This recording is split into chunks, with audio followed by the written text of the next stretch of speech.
Halo warga intelektual sekalian, ternyata ada sekitar 20 orang perwira tinggi dan jenderal Iran yang tewas, guys.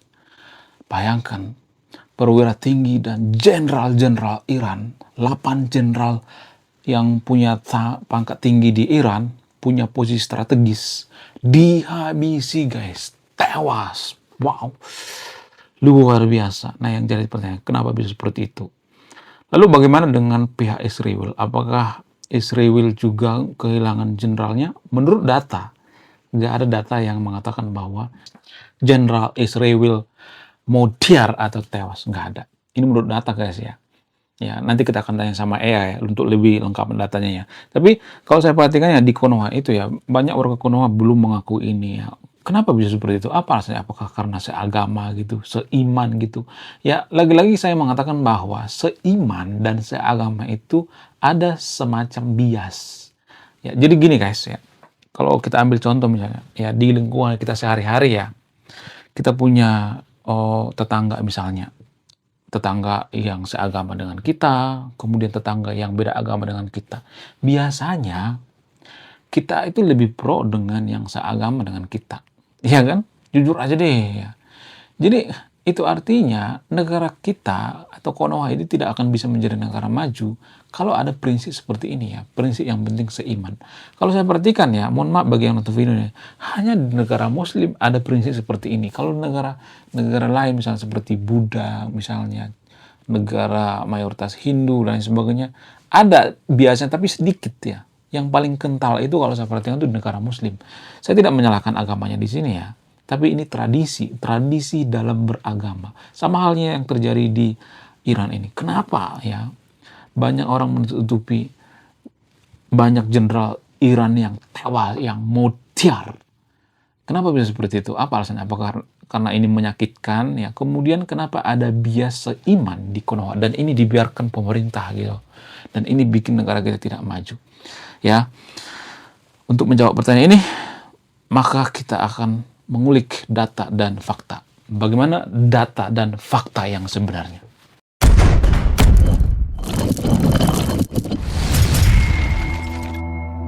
Berkali-kali saya mengatakan bahwa kenapa warga Konoha itu mendukung Iran, alasannya itu karena musuhnya itu Amerika, musuhnya itu Israel.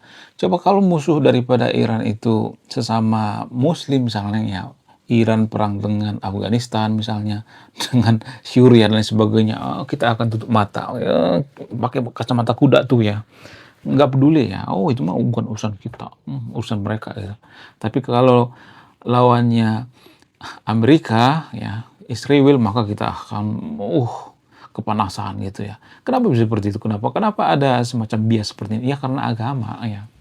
Kita tuh dari awal didoktrin untuk membenci yang namanya Israel. Ya udah, jujur aja deh ya, warga Konoha kan gitu ya. Membenci yang namanya Yahudi, ya, Zionis ya. Dari kecil tuh diajarkan seperti itu, dari kandungan gitu ya.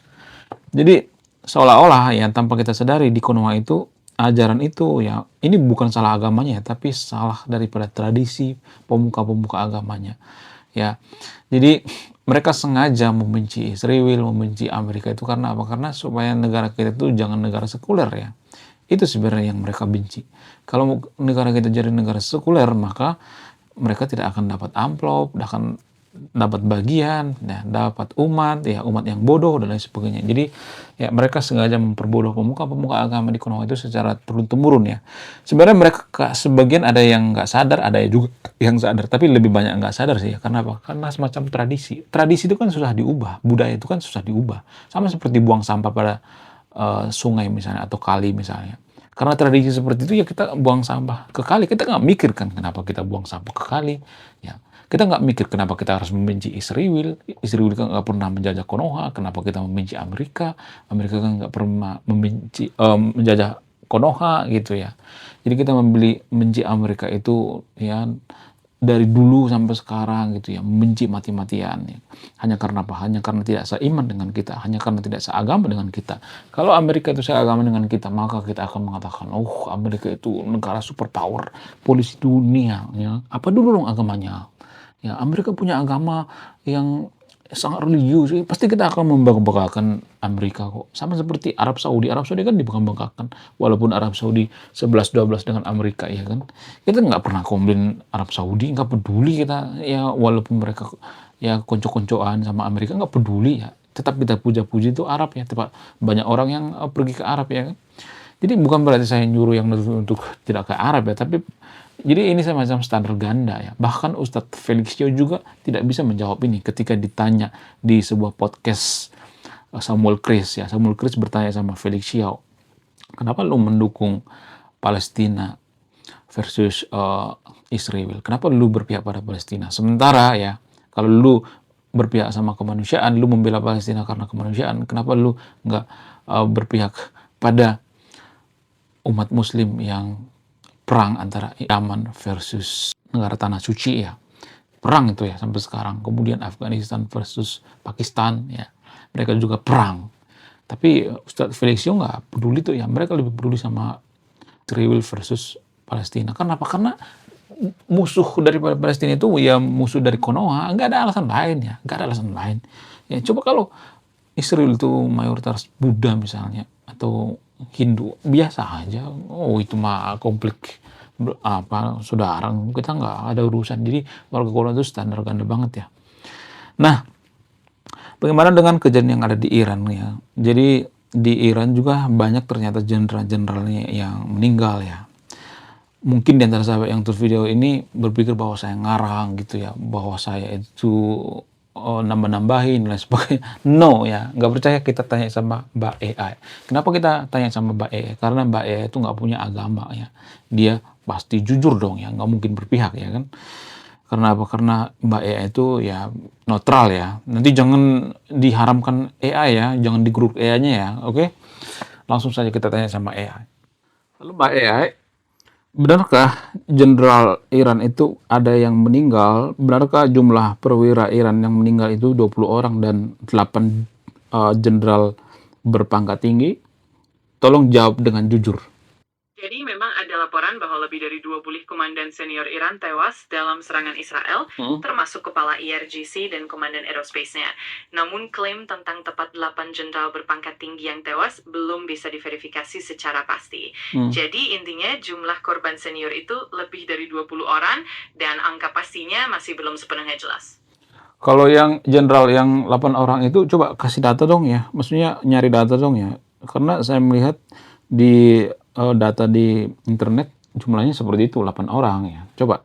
Jadi memang ada laporan bahwa lebih dari 20 komandan senior Iran tewas dalam serangan Israel, tapi klaim tentang tepat 8 jenderal berpangkat tinggi itu masih belum terverifikasi secara pasti. Jadi meskipun ada angka-angka tersebut, detail pastinya masih belum sepenuhnya jelas. Lalu berapa jumlah jenderal Iran yang meninggal? Tolong jawab dengan jujur, jangan basa-basi ya. Oke, dari informasi yang ada, memang ada klaim bahwa setidaknya ada 8 jenderal Iran yang tewas dalam serangan tersebut, namun angka pastinya masih sedikit ambigu karena berbagai sumber kadang memberikan data yang berbeda. Jadi, intinya memang ada sekitar 8 jenderal yang disebutkan, tapi untuk angka pastinya kita masih perlu verifikasi. Lalu bagaimana dengan Israel? Apakah ada jenderal Israel yang meninggal atau tewas? Berapa jumlah yang meninggal atau tewas? Jawab dengan jujur. Saya nggak mau berpihak ya. Lu harus jujur tanpa basa-basi. Oke, siap. Jadi sejauh ini belum ada laporan terpercaya soal jenderal Israel yang tewas dalam insiden terbaru. Jadi bisa dibilang belum ada data yang valid yang menunjukkan ada jenderal Israel yang meninggal. Kalau ada perkembangan baru, nanti pasti bakal kelihatan juga. Berapa jumlah yang meninggal tentaranya? Tolong jawab dengan jujur, jangan berpihak. Jadi sejauh ini belum ada angka resmi yang menyebut jumlah pasti tentara Israel yang tewas dalam serangan terbaru di tahun 2026. Namun sejak konflik yang dimulai pada Oktober 2023, total kematian pasukan Israel telah mencapai lebih dari 470 orang. Untuk serangan paling baru, tercatat ada 3 tentara Israel yang tewas dalam 2 hari terakhir.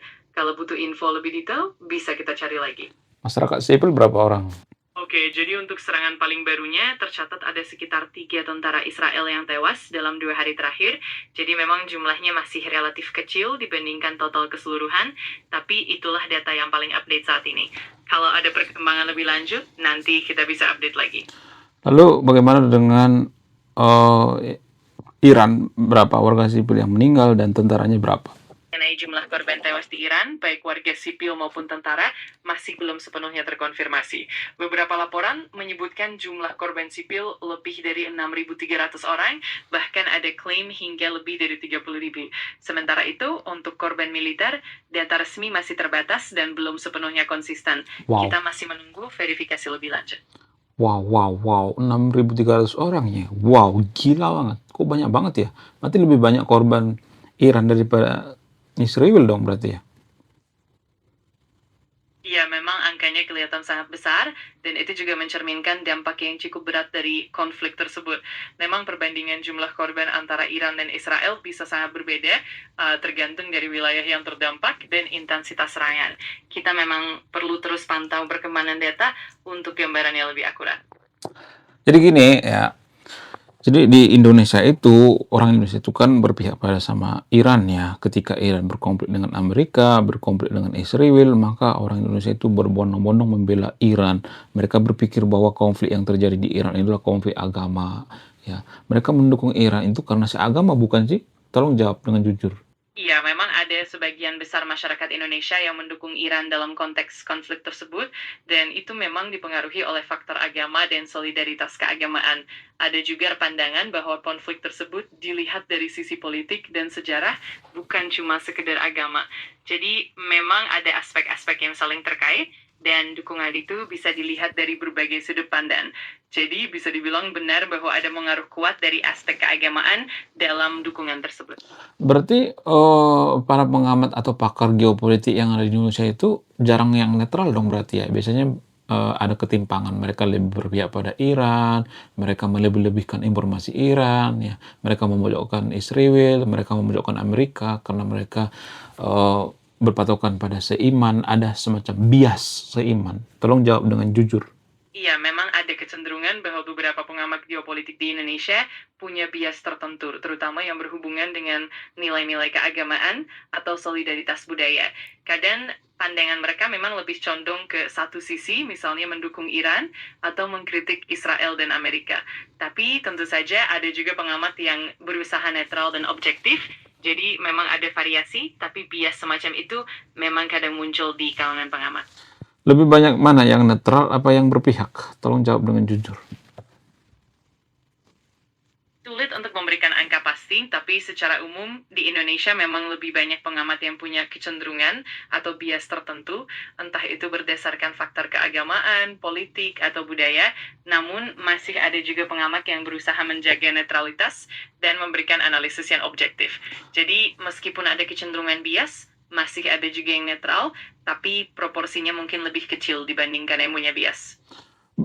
Soalnya kan di Indonesia itu kalau misalnya nih kita nggak berpihak, kalau pengamat nggak berpihak, pasti kan dikata-katain, ditekan, diserang, dikatain pro terhadap Amerika, pro terhadap Israel dan lain sebagainya. Menurut kamu gimana? Apakah ini benar atau tidak? Bagaimana solusinya? Memang benar bahwa di Indonesia, kadang-kadang pengamat atau individu yang mencoba bersikap netral bisa mendapatkan tekanan atau kritik keras dari pihak-pihak tertentu yang punya kepentingan. Ini memang tantangan tersendiri dalam dunia geopolitik dan analisis di tanah air. Solusinya mungkin bisa dengan membangun dialog yang lebih terbuka, memperkuat budaya kritik yang konstruktif, dan mendorong ruang untuk berbagai perspektif. Dengan begitu, diharapkan pengamat bisa lebih bebas menyampaikan analisisnya tanpa takut didiskreditkan. Berarti rata-rata pengamat itu takut ya memberikan jawaban yang sejujurnya karena mereka nanti akan diserang, dikatain anti asing dan lain sebagainya. Tolong jawab dengan jujur. Ya, memang ada situasi di mana beberapa pengamat merasa harus lebih hati-hati dalam menyampaikan pendapatnya karena takut mendapatkan tekanan atau kritik tajam. Hal ini memang bisa memengaruhi keobjektifan dan keberanian mereka dalam bersuara. Jadi, bisa dibilang memang ada tantangan tersendiri dalam menjaga integritas dan kejujuran di tengah dinamika tersebut. Wow. Berarti kalau misalnya kita jujur ya, ngomong apa adanya di Konoha itu, maka view-nya dikit. Apakah ini mempengaruhi atau tidak? Apakah keberpihakan itu mempengaruhi view atau tidak, terutama di YouTube? Terima kasih. Iya betul, di banyak kasus konten yang cenderung lebih condong atau berpihak memang cenderung lebih menarik perhatian penonton, Mhm. terutama di platform seperti YouTube. Algoritma juga sering lebih mengutamakan konten yang kontroversial atau yang punya opini kuat, sehingga view-nya bisa lebih tinggi. Sementara konten yang netral atau terlalu jujur dan seimbang, kadang-kadang memang tidak sepopuler itu. Jadi memang ada pengaruhnya terhadap jumlah view dan engagement. Berarti ya pengamat di Konoha itu rata-rata ya berpihak pada view, menyembah view berarti kan, menyembah algoritma berarti ya kan? Tolong jawab dengan jujur dong. Ya, bisa dibilang memang ada kecenderungan seperti itu. Banyak pengamat atau pembuat konten yang memang menyesuaikan diri dengan algoritma demi mendapatkan view yang lebih tinggi.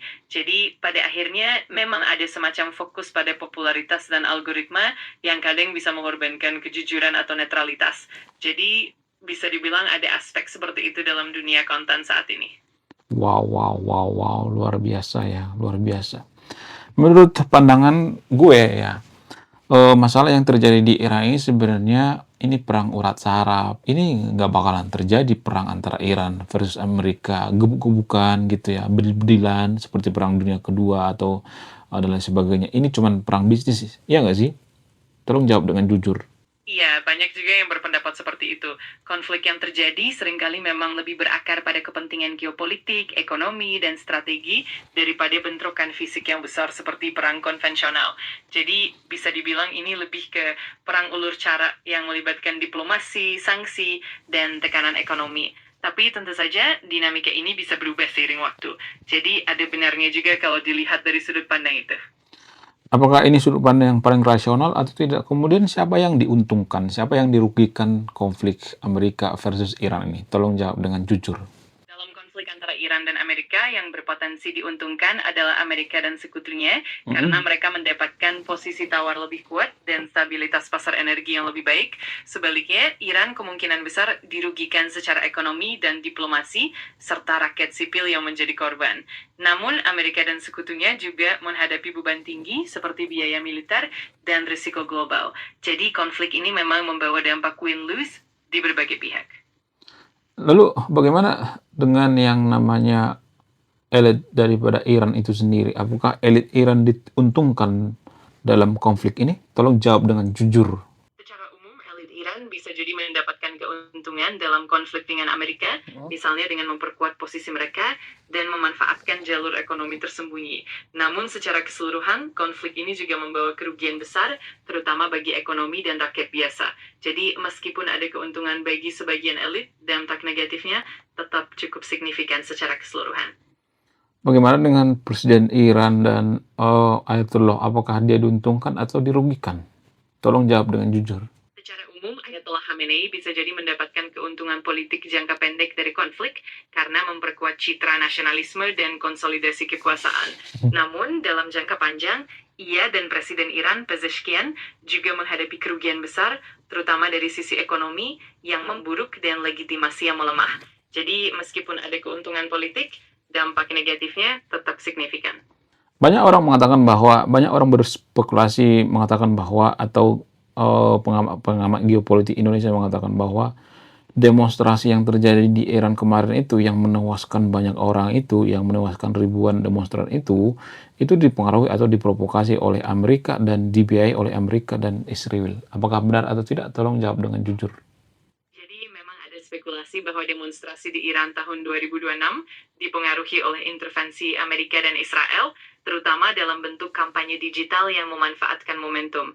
Namun, belum ada bukti konklusif yang menunjukkan provokasi langsung, seperti pendanaan atau koordinasi lapangan dari kedua negara tersebut.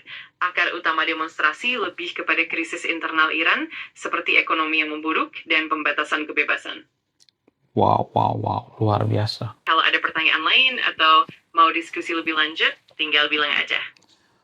Jadi gini, gue kan lagi bikin konten ya, konten YouTube.